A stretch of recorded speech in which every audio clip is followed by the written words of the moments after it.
और ये जो गोंजा थी, यही मदर टेरेसा थी जो लोगों की मदद करने के लिए आगे बढ़ती हैं, बड़ी होती हैं, बड़ी बड़ी जगहों पर जाती हैं, फिर ये लास्ट में कोलकाता में आती हैं।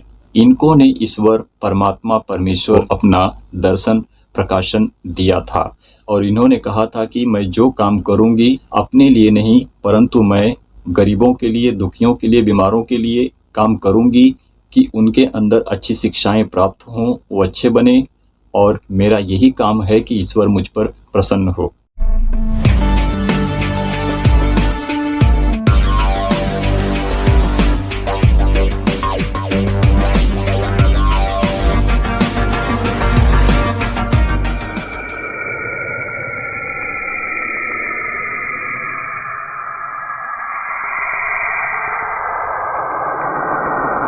तो प्रियो, हमारे लिए अच्छा और भला है कि अगर हम मसीहत में जीते हैं तो हमारे लिए जानना बहुत ज़रूरी है।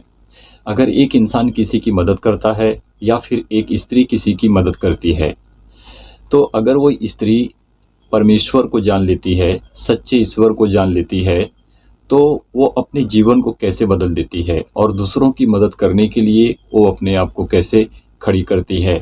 कोई भी हो, चाहे मनुष्य हो चाहे फिर स्त्री हो, पर जब उसने अपने जीवन को परमेश्वर के हाथ में सौंपना, यानी कि प्रभु यीशु मसीह के मार्ग पर चलना, सही काम को करना, उद्धार क्या है, शिक्षाएं क्या है, मुक्ति मोक्ष क्या है, मनुष्य जीवन में कैसे शांति पाता है, कैसे ईश्वर के लिए सच्चे काम को करता है। तो जब मनुष्य की जुबान शुद्ध होती है, सही काम को करती है, तो परमेश्वर उस मनुष्य से, उस स्त्री से बात करता है। तो प्रियो, कुछ ऐसी खास बातें हैं जो हम पढ़ते हैं, पुस्तकों को जानते हैं, तो हमको पता चलता है। तो जब हम मदर टेरेसा के विषय में कुछ बातें जानने की कोशिश करते हैं, पुस्तकों में पढ़ते हैं, और उन्होंने जो काम किया है, उन्होंने गरीबों के साथ उनकी मदद की है और उन्होंने बीमारों की मदद की है, उन्होंने जो लोग भूखे प्यासे होते थे उनकी वो मदद करती थी। तो हम मदर टेरेसा के विषय में कुछ जानेंगे कि उन्होंने ईश्वर को पाकर, परमेश्वर को पाकर, और उन्होंने बहुत अच्छे काम को किए, जो हम पुस्तकों को पढ़ते हैं तो जान पाते हैं। तो प्रियो, आप मेरे साथ बने रहें और जुड़े रहें। हम कुछ बातों को सीखेंगे और जानने की कोशिश करेंगे।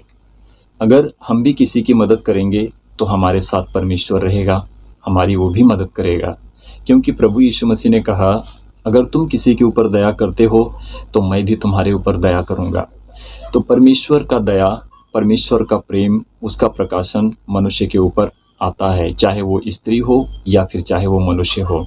तो देखते हैं, कुछ बातें हैं जो हम सीखेंगे कि मदर टेरेसा का जन्म स्थिति और उनका काम करना, उनका बड़ा होना, स्कूल में शिक्षा लेना, अच्छे कामों को करना, परमेश्वर से बातें करना। तो देखिए, लिखा है यहाँ पर, मकदुनिया के सोपये नामक स्थान पर 26 अगस्त 1910 को एक बच्ची का जन्म हुआ था और वो थे मदर टेरेसा। तो उनके माता पिता ने उनका नाम रखा था एग्नस गोनाक्सा, किंतु उनको प्यार से गोंजा कह के पुकारते थे।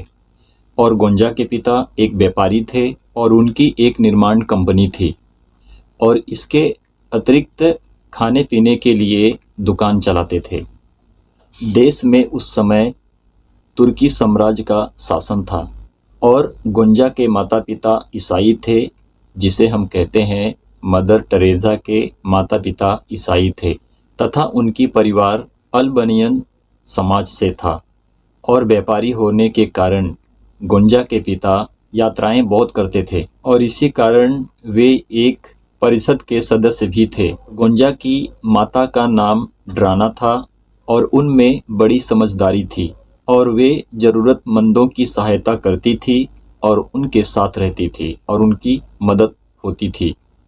और गोंजा के अतिरिक्त उनके एक बेटा और एक बेटी थी। बेटी का नाम एगा था और बेटे का नाम लेजर था, और गोंजा उन दोनों से छोटी थी, जिसे कहते हैं मदर टेरेसा। और उनको अपने माता पिता से प्रेम भाव मिलता था और उनको अपने माता पिता की शिक्षा प्राप्त होती थी, और वो बालकपन में अपनी माता से सीखती थी, चोरी करना बुरा है, गलत मार्ग पर चलना बुरा है, गलत शिक्षाओं में पढ़ना ये काम बुरा है। और एक दिन ऐसा हुआ कि जब उनके भाई और बहन मिठाई चोरी कर रहे थे, तो मदर टेरेसा जो गोंजा के नाम से जानी जाती थी, उन्होंने अपने भाई और बहनों से कहा, चोरी करना पाप और गुनाह है। तो उनके भाई और बहनों ने कहा, हम चोरी कहाँ कर रहे हैं, हम तो मिठाई खा रहे हैं। गोंजा ने बालकपन में अपने भाई और बहन से कहा कि माँ कहती है कि मनुष्य जो भी कुछ करता है उसके ऊपर ईश्वर की दृष्टि रहती है। कौन बुरा कर रहा है, कौन अच्छा कर रहा है, परमेश्वर उसको देखते रहता है। और उस वक्त गोंजा 7 वर्ष की थी, जो मदर टेरेसा के नाम से जानी जाती थी। और लोगों के प्रति उसके मन में प्रेम था, विश्वास था, और वो चाहती थी कि मैं गरीबों के लिए, बीमारों के लिए, और जो रास्ते पर फुटपाथ पर पड़े रहते हैं उनके लिए मैं उनकी मददगार बनूंगी, क्योंकि ईश्वर ने मुझे इसके लिए चुना है। तो एक दिन ऐसा हुआ कि गोंजा और उनके भाई बहन उनके साथ, यानी कि गलत बच्चों के साथ संगति रखकर खेल रहे थे। तो उनकी माँ ने देखा और कहा, मेरे बच्चे बच्चों के साथ रहकर बिगड़ जाएंगे और उनके अंदर की जो शिक्षा है वो सही मार्ग पर नहीं चलने पाएंगे। तो ऐसे ही करते करते उनकी माँ ने, गोंजा की माँ ने, मदर टेरेसा की माँ ने एक दिन एक पेटी सेव को लेके आए। तो एक सेव सड़ा हुआ था और उस पेटी में उस सेव को बीच में रख दिया और बच्चों से कहा, आओ बच्चों, तुम्हारे लिए सेब लेके आए हैं, तुम्हें खाने के लिए देंगे। तो जब वहाँ पर बच्चे आए और उनको आस लगी, उनका मन चाहा कि हम सेब को खाएंगे, परंतु माँ ने कहा कि हे बच्चों, इस सेब को मैं रख देती हूँ, मैं तुम्हें सुबह में दूंगी। तो बच्चों के मन में था कि हम सेब खाएंगे, परंतु जब माँ ने मना किया तो गोंजा ने मान गई। तो गोंजा इसलिए मान गई कि चलो माँ ने मुझे कहा है तो हम सुबह में खा लेंगे। पर जब सुबह हुई तो बच्चे भूल गए और उनको याद नहीं था। फिर जब वो खेलने के लिए बाहर गए, खेलते खेलते उनको याद आया कि हमारी मम्मी ने हमारे लिए सेब लाया है, हम जाकर सेब को खाएंगे। तो जब बच्चे आए, माँ से कहने लगे कि माँ, हमें जो आपने सेब लाया था वो हमें दो, हम खाएंगे। तो माँ ने अपने बेटे लेजर से कहा, हे बेटे, जाओ सेब के पेटी को उठा लाओ। तो जब बेटा पेटी को उठाकर लाता है और माँ उसे खोलती है, तो गोंजा ने कहा कि माँ, पूरे सेब तो सड़ गए। गोंजा ने कहा कि हे माँ, मैं सेब नहीं खाऊंगी क्योंकि सेब तो सड़ गए हैं। तो ये गोंजा की जो माँ थी, मदर टेरेसा की जो माँ थी, उन्होंने कहा कि मेरे बेटों, जब तुम गलत बच्चों के साथ संगति रखोगे, उनके साथ खेलोगे, तो उनके साथ तुम बिगड़ जाओगे, तुम्हारा रास्ता, तुम्हारा मार्ग खराब हो जाएगा, तुम गलत मार्ग पे चले जाओगे। तो इसी रीति से जब सेब के ऊपर हम अगर नज़र डालते हैं तो जो सेब पेटी में था और उस बीच में एक सड़ा हुआ सेब था और उस सेब के द्वारा पूरे सेब सड़ गए। तो अगर एक बच्चा खराब है तो उसके द्वारा सभी बच्चे खराब हो जाएंगे। तो ये मदर टेरेसा की जो माँ थी, जो ईसाई थी, जो उन्हें अच्छी शिक्षा प्राप्त थी और उनके ही द्वारा उनके बच्चों को भी अच्छी शिक्षा प्राप्त हुई। और ये जो गोंजा थी, यही मदर टेरेसा थी जो लोगों की मदद करने के लिए आगे बढ़ती हैं, बड़ी होती हैं, बड़ी बड़ी जगहों पर जाती हैं, फिर ये लास्ट में कोलकाता में आती हैं। तो देखते हैं आगे के भाग में क्या लिखा है। हमने जो इस भाग को पढ़ा है ये भाग 15 है। जब हम 19 भाग को पढ़ेंगे तो वहाँ पर हमको सीखने के लिए मिलेगा कि यहाँ पर मदर टेरेसा ने गरीबों की, दुखियों की, बीमारों की, भूखे प्यासे लोग होते हैं उनकी कैसे मदद की, गांव-गांव में, घर-घर में उन्होंने सबकी मदद की है। और इनके पास ज्ञान कहाँ से प्राप्त हुआ? इनको ने ईश्वर, परमात्मा, परमेश्वर ने इनको अपना दर्शन, प्रकाशन दिया था और इन्होंने कहा था कि मैं जो काम करूँगी अपने लिए नहीं, परंतु मैं गरीबों के लिए, दुखियों के लिए, बीमारों के लिए काम करूँगी कि उनके अंदर अच्छी शिक्षाएं प्राप्त हों, वो अच्छे बने, और मेरा यही काम है कि ईश्वर मुझ पर प्रसन्न हो। जब हम भाग 19 को पढ़ते हैं, यहाँ पर लिखा है, सन 1927 में एग्नस का भारत आगमन हुआ।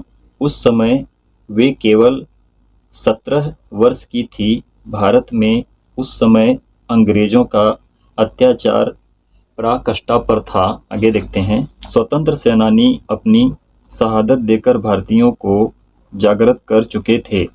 ऐसे समय में जब एग्नस भारत आई तो यहाँ की दर्दनाक स्थिति को देखकर उनका हृदय द्रवित हो गया। यहाँ पर उन्हें ऐसे बेसहारा लोग नजर आए जो कि भयंकर रोगों से पीड़ित थे तथा सैकड़ों पर अपना जीवन यापन कर रहे थे। वे ना तो ठीक प्रकार भोजन कर पाते थे और ना ही उनके पास तन ढकने के कपड़े थे। एग्नस का हृदय उन्हें देख करुणा से भर उठा। उसी दिन से उन्होंने भारत के रोगियों तथा बेसहारा लोगों की सेवा करने का संकल्प लिया तथा भारत को अपनी कर्मभूमि बनाया। तो यहाँ पर मदर टेरेसा जो थे, परंतु उस वक्त जो ईसाई को कहते थे, जो क्रिश्चियन धर्म से लोग माने जाते थे, तो मदर टेरेसा का पहरावा जो कपड़ा था एक सिस्टर की तरह था, जो वो एक सुरक्षित सफ़ेद कपड़े में थी जो लोगों की मदद करती थी। और जब हम आगे देखते हैं तो यहाँ पर लिखा है, अंत में वह अपने सपनों के देश भारत चली गई। 1929 के शुरू में कोलंबो श्रीलंका पहुंची।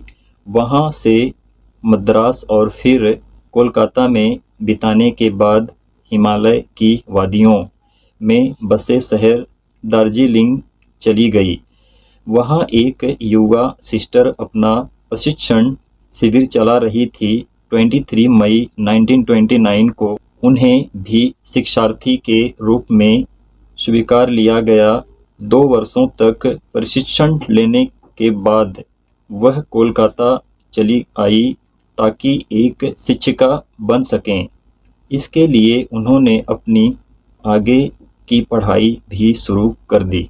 तो मेरे प्रियो, जैसे हमने यहाँ पर पढ़ा है, मैंने सिर्फ 2 भाग को पढ़ा है। अगर आप मदर टेरेसा की पुस्तक को पढ़ेंगे, जिस रीति से उन्होंने प्रभु यीशु मसीह के बताए हुए मार्ग पर चला, उन्होंने सही काम को किया, ईश्वर के सारे कामों को किया। यहाँ तक कि जब हम गांधी जी की पुस्तक को पढ़ते हैं, महात्मा गांधी की पुस्तक को पढ़ते हैं, तो महात्मा गांधी भी प्रभु यीशु मसीह के सुसमाचार और प्रचार को किया है। तो प्रियो, जब हम पुस्तकों को पढ़ते हैं, गहराई में जाते हैं, वहाँ पर गांधी जी को भी परमेश्वर का सुसमाचार सुनाया गया है। और गांधी जी बनिया जात से थे और उनकी परिवार बनिया जात से ही थी।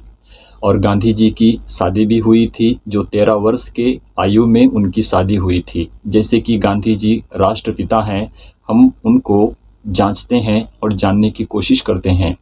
तो प्रियो, परमेश्वर का सुसमाचार और प्रचार हर किसी के पास पहुंचा है, परंतु जिन्होंने परमेश्वर के वचन को ग्रहण किया है, सच बताता हूं कि उनका जीवन परमेश्वर में बदल चुका है। मनुष्य आज कैसे नाश होते हैं।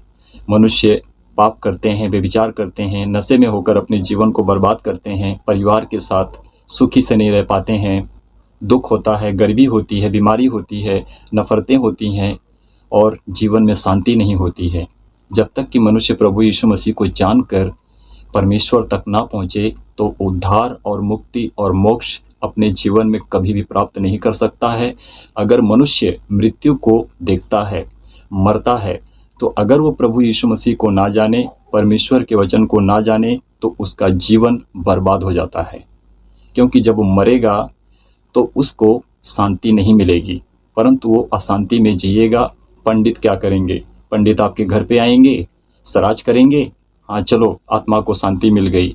परंतु ऐसा कभी नहीं होता है कि जब तक मनुष्य प्रभु यीशु मसीह को जानकर अपनी मृत्यु को आनंद से होकर ना प्राप्त करे। आत्मा अगर आपके अंदर है तो परमात्मा आपसे बात करता है। क्योंकि आत्मा ही तो परमात्मा है और परमात्मा ही तो पवित्र है और पवित्र ही तो प्रभु यीशु मसीह है। मुक्ति और मोक्ष उद्धार प्रभु यीशु मसीह के द्वारा हर किसी को प्राप्त होता है। तो प्रियो, अच्छे काम को करें, अच्छी बातों को सीखें, सत्य पर चलें, असत्य को छोड़ दें। आपके जीवन में प्रभु यीशु मसीह को पुकारें और बुलाएं, परमेश्वर आपसे बात करेंगे। तो प्रभु की आशीष हर किसी के ऊपर आती रहे और हर कोई प्रभु यीशु मसीह को जानकर अपने जीवन में उद्धार पाए। तो जिस रीति से मैंने आज के वचन को आप तक पहुंचाया है, मैसेज थी जो मैंने आप तक पहुंचाया है, इसी रीति से प्रभु आपके जीवन में काम करे, इसी रीति से आप सच्चाई पर बने रहें और चलें, प्रभु आपका उद्धार करेंगे। आज के वचन को मैं जिंदा जलाली खुदावन प्रभु यीशु मसीह के नाम से मांग लेता हूँ। आमीन, आमीन और आमीन।